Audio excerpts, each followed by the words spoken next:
കേരളത്തിൽ പുതിയ സർക്കാർ അധികാരത്തിലെത്തി 2 മാസം പിന്നിടുമ്പോഴേക്കും സംസ്ഥാനത്തിന്റെ കടമെടുപ്പ് 10,000 കോടി കടന്നതായുള്ള കണക്കുകൾ പുറത്തുവരുന്നു.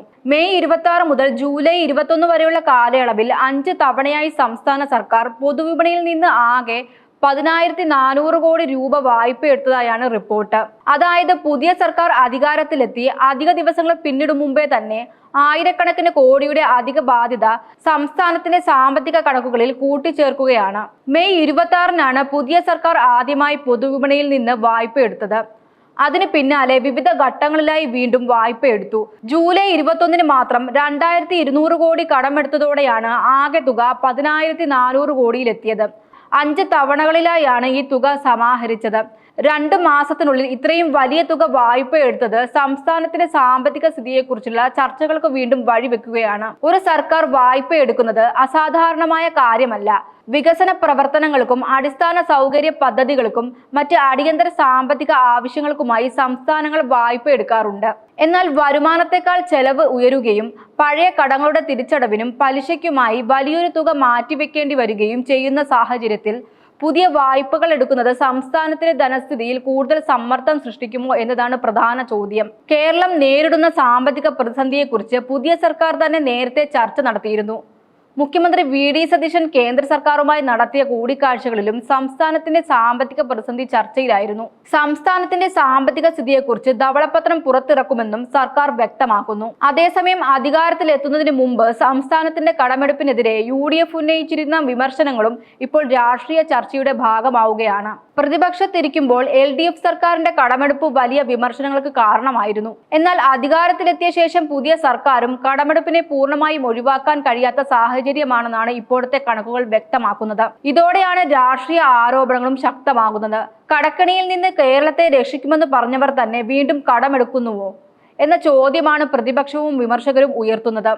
എന്നാൽ മറുവശത്ത് സർക്കാർ പറയാൻ സാധ്യതയുള്ളത് സംസ്ഥാനത്തിന്റെ സാമ്പത്തിക പ്രതിസന്ധി പുതുതായി സൃഷ്ടിച്ചതല്ലെന്നും മുൻ സർക്കാരിൽ നിന്ന് ലഭിച്ച സാമ്പത്തിക ബാധ്യതകൾക്കിടയിലാണ് പുതിയ സർക്കാർ പ്രവർത്തിക്കുന്നത്. അതുകൊണ്ട് തന്നെ ഈ വിഷയത്തെ വെറും കടമെടുത്തു എന്ന ഒറ്റ വാചകത്തിൽ ഒതുക്കാനാകില്ല. എന്തിനാണ് ഈ 10,400 കോടി വായ്പ എടുത്തത്? അതിൽ എത്രയാണ് ദൈനംദിന ഭരണ ചെലവുകൾക്കായി പോകുന്നത്? എത്ര തുകയാണ് വികസന പ്രവർത്തനങ്ങൾക്ക് മാറ്റിവെക്കുന്നത്? പഴയ കടങ്ങളുടെ തിരിച്ചടവിനായി എത്ര തുക ആവശ്യമായി വരുന്നു? തുടങ്ങിയ കാര്യങ്ങളാണ് കൂടുതൽ പരിശോധിക്കേണ്ടത്. കാരണം വായ്പ എടുക്കുന്നതിന്റെ യഥാർത്ഥ പ്രതിസന്ധി വായ്പയെടുത്ത ദിവസത്തിൽ മാത്രമല്ല, അതിന്റെ തിരിച്ചടവിലാണ്. സർക്കാർ ഇന്നെടുക്കുന്ന കടത്തിന്റെ മുതലും പലിശയും ഭാവിയിലെ ബഡ്ജറ്റുകളിൽ കണ്ടെത്തേണ്ടി വരും.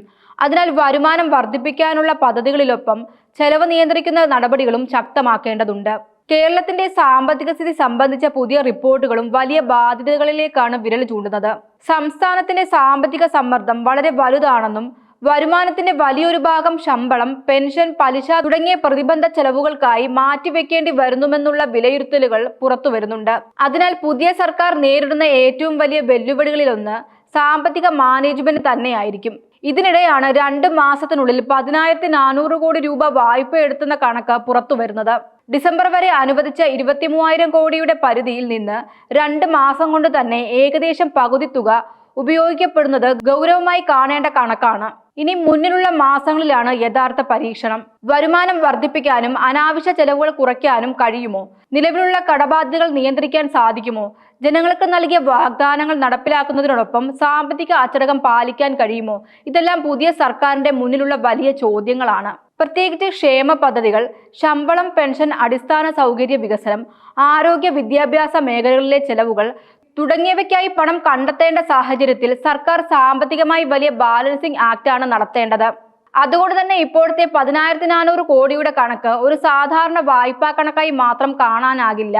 അധികാരത്തിലെത്തി 2 മാസം തികയുമ്പോഴേക്കും കടമെടുപ്പ് 10,000 കോടി കടന്നത് സർക്കാരിന്റെ സാമ്പത്തിക നയത്തെക്കുറിച്ചുള്ള വലിയ രാഷ്ട്രീയ ചർച്ചയ്ക്ക് തുടക്കമിടുകയാണ്. ഒരു വശത്ത് മുൻ സർക്കാരിന്റെ സാമ്പത്തിക ബാധ്യതകൾ ചൂണ്ടിക്കാണിക്കപ്പെടുമ്പോൾ മറുവശത്ത് പുതിയ സർക്കാരിന്റെ കടമെടുപ്പും ചോദ്യം ചെയ്യപ്പെടുന്നു. ഒടുവിൽ ജനങ്ങൾ അറിയാൻ ആഗ്രഹിക്കുന്നതും ഒറ്റ കാര്യമാണ്: ഈ കടമെടുത്ത പണം എവിടേക്കാണ് പോകുന്നത്? വായ്പ എടുക്കുന്നത് അനിവാര്യമായ സാഹചര്യമായിരുന്നെങ്കിൽ അതിന്റെ കാരണം സർക്കാർ കൃത്യമായി വിശദീകരിക്കേണ്ടതുണ്ട്. വായ്പ എടുത്ത പണം വികസനത്തിനും ജനക്ഷേമത്തിനുമായി ഫലപ്രദമായി ഉപയോഗിക്കുന്നുണ്ടെങ്കിൽ അതിന്റെ ഗുണം ജനങ്ങൾക്ക് ലഭിക്കണം. എന്നാൽ വരുമാനം വർദ്ധിപ്പിക്കാതെ കടമെടുത്ത് മാത്രം മുന്നോട്ടു പോകുന്ന രീതിയാണെങ്കിൽ അതിന്റെ ഭാരം ഭാവിയിലെ കേരളത്തിനാകും വഹിക്കേണ്ടി വരിക. അതിനാൽ ഇപ്പോഴത്തെ 10,400 കോടിയുടെ കണക്ക് വെറുമൊരു സാമ്പത്തിക വാർത്തയല്ല. കേരളത്തിന്റെ ധനകാര്യ മാനേജ്മെന്റ് എങ്ങോട്ടാണ് പോകുന്നത് എന്നതിന്റെ ആദ്യ വലിയ പരീക്ഷണമാണ്. പുതിയ സർക്കാർ ഇനി എടുക്കുന്ന ഓരോ വായ്പയും അതിന്റെ ഉപയോഗവും തിരിച്ചടവിനുള്ള പദ്ധതിയും ജനങ്ങൾ കൂടുതൽ സൂക്ഷ്മമായി നിരീക്ഷിക്കേണ്ട ഘട്ടമാണിത്.